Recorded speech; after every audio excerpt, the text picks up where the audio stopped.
ball, but I guess it's possible, right? Yeah, anything's possible. But you shouldn't have a problem getting the snap, but you never know. If the ball's wet or slips, or at the end of the game, you could always have a mishap with the snap. All right, yesterday, let me get to the game because there's so much there. When you're trotting in, I'm sure you're frustrated coming off that pick for a touchdown, that play as you guys are driving at the end of the half. What are you thinking as you're trotting in at halftime yesterday?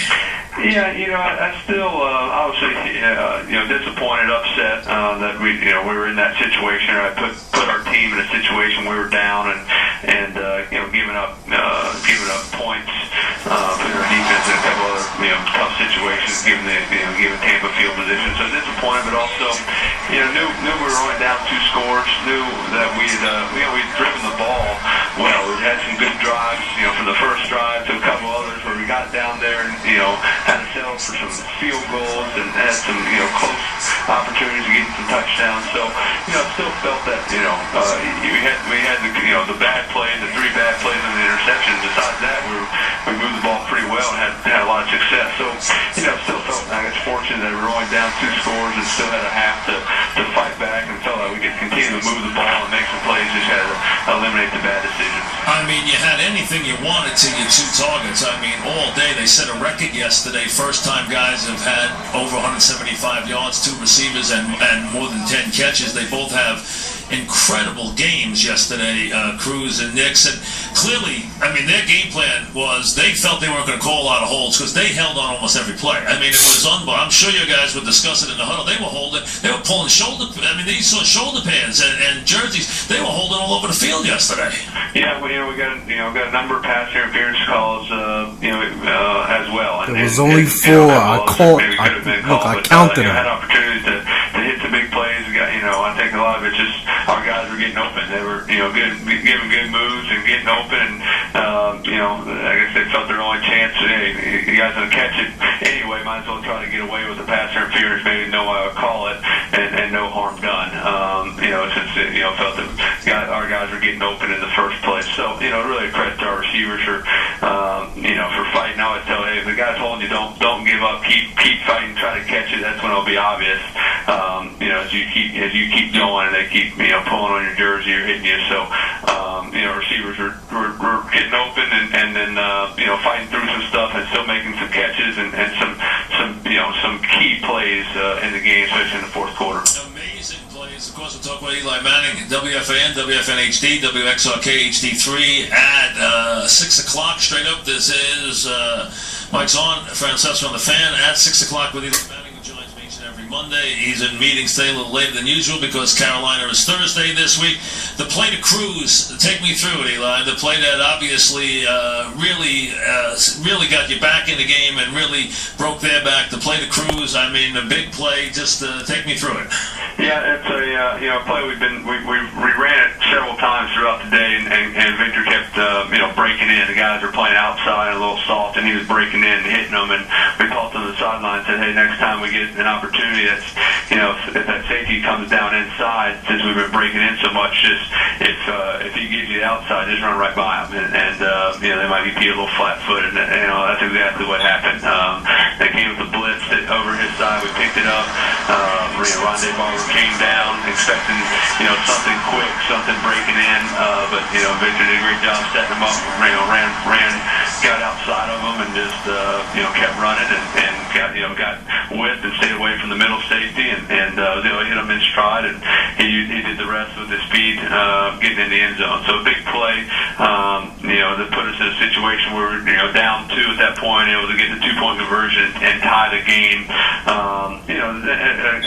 So that's an exciting moment. We had some good drives in the third and fourth quarter, but had to keep settling for field goals. So it was nice to get that touchdown, tie up the game, and feel like, hey, we had all the momentum going now, and had a great chance to win the game. No question. 80 goes 80 on the play, and Cruz and Nix have been incredibly explosive with the numbers they had yesterday. 11 for 179, 10 for 199. Eli, did you go into the game? And I know you do with a couple of 2-point conversion plays. Will you will you have a couple and go off the defensive look, or do you go up there and you've practiced all week and you know what look you're going to get and this is the play we're going to run and you have a particular play, or are you going to base it on what you see as far as how they line up? We do a couple things. Sometimes, you look at their past history and what they might do. You might look at just the way the game's going, but we usually have two plays called. Sometimes two runs, sometimes two passes. Sometimes a run and a pass. So usually have a couple different options, kind of what they do in those situations. So and then always have the ability to check also if they show something totally different. So you prepare for that and that day or yesterday they were playing coverage and playing the pass and just had good opportunity to get 2 yards on the run and the offensive line blocked it up well and Andre did a good job running and getting in the end zone. So we've been pretty good at our 2-point plays in the past and having a good plan for what the defense might do. And then Bennett with the touchdown pass, and Bennett's going to be a big key here. Now, he had some drop. He also had a drop yesterday on the tackle eligible. He had a couple of drops, Bennett early. Clearly, Bennett's going to be a big player for you. That was Beatty. That wasn't Bennett. He's done some good things, and he is a playmaker, and really close to having a couple big plays on our first possession. Had a chance. Had a couple others that were just, had pretty good coverage. I had to throw the ball, a little bit, more out front than I really wanted to, but just, I didn't want the safety. Both times the safety was trying to undercut it, so you try to throw it, put it out, so he may make a diving catch or a one-handed catch, and just a couple off the fingertips. So, but he's getting open. He's got some speed. Obviously, showed his athletic ability on the touchdown down the sideline, jumping, going up, jumping over a cornerback, and making the catch and getting in the end zone. So, he's already got 2 touchdowns. He's opportunity for some more. So he's definitely been a help to the offense, and he's making good decisions and doing well in the run blocking and stuff. So excited about how he's going to be able to help out our team. No question, and a big play to Barden in the game. You didn't see a lot of them. You'll have to see more now with Hicks and Hurt, but a big play to Barden in the game too. Yeah, definitely. Fourth quarter had 2-minute drive, under 2 minutes left in the game. You always like to get off to a fast start, and we've been running kind of a similar play a lot. For a couple times, I hit the running back on underneath the series before I hit Martellus on a little option route for about 15 yards or so. This time the corner tried to take that away. He ran in, tried to take it away, and hit Barden down the sideline for a nice 20-yard gain. Just to, right off the bat, just to start the drive. So that was nice. And then obviously finished up hitting Akeem on a go route down the sideline, and from there we were able to run it and use up a lot of the clock and then run it in and to get the 7-point lead. Can you ever remember a game, we're talking about Eli Manning, it was 31 or 51 for 510 yards. Those are usually, crazy games and most of the games in the NFL when you throw for that kind of yards is usually because you're way behind. I mean, you're in a tight game. 510 yards. Can you remember a game with that many big plays in it? No, I think we had 12 big plays. It's kind of what we call a pass over 20 yards or a run over 10 yards. Some teams don't have that in 2 months. Right. Yeah, that was definitely a record for us, and that's what the type of playmakers we have, and it was Tampa's game plan. They were going to try to blitz us. San Francisco got to give an account for all that. And so the secondary don't do nothing special. You can pass on San Francisco. And man up our receivers, and we figured they might get some plays. They might get a sack or so, but they didn't get any sacks. Really didn't get much pressure. We were able to get the ball out quickly. Guys are winning those battles, and so they kept doing it, and we said fine, bring it on, and our guys kept making plays. And really an unsung hero yesterday, Brown, who stepped in and had a really good game. I mean, you got Bradshaw hurt. Wilson obviously is going to take some time. Brown steps in and has a terrific game yesterday. Yeah, I thought he ran really well. Just downhill, not much juking and jiving. Just downhill, getting 6-7 yards. A couple, he broke out, got 10-12 yards. But I thought there were some good runs. He did well in pass protection. action, knowing what he's supposed to do. Got him out on a few routes, making some catches. So I thought, that was a big step for him, kind of in a situation where he's not getting tons of reps during the week at practice, and he stepped in and did some good stuff. So that was good to get him some live reps, some action, knowing that he's going to have to play a little bit more probably these next few weeks. When you take one, we're talking with Eli Manning as the Giants get ready for Carolina. We'll get to Carolina in a minute off their 41-34 win where Eli put up sensational numbers, especially in the second half yesterday, on his way to 510 yards and 3 touchdowns. When you have one of your cornerstone linemen going out early in the game, when you lose a David Deal and you got a replacement, can you just rely that player is going to step in and give you what Dave you Deal's need, been terrible in pass protection. protection. Change your line calls, and change things based on the fact that you have a different player in there? I think it all depends. Sometimes if you have a guy who's maybe untested, you'll try to put a back to his side or put a tight end to help chip a little bit. But fortunate with Will Beatty coming into the game, he went to left tackle, and Sean Locklear went to right tackle. Williams, he's played for us. He's been a starter at left tackle for us. So he's a guy who he knows what he's doing. He knows all the assignments, and he stepped in and played really well, the rest of the game. No question, and we don't know yet about Deal.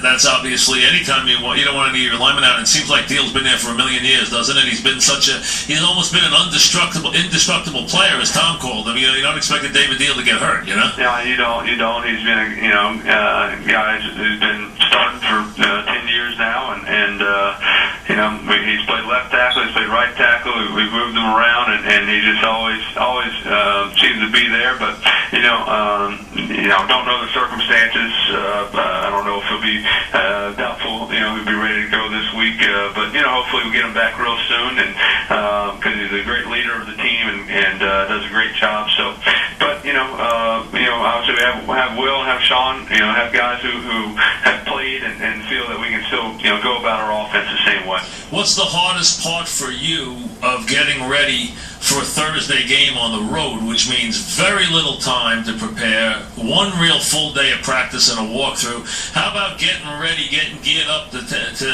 digest a game plan and get ready to run a game on Thursday night? Yeah, I think you just want to stick to your rules, stick to things you know what you're going to do, just because there's not a whole lot of time to practice new things. You walk through them, but really tomorrow we'll probably have maybe 10 or 12 plays of live practice.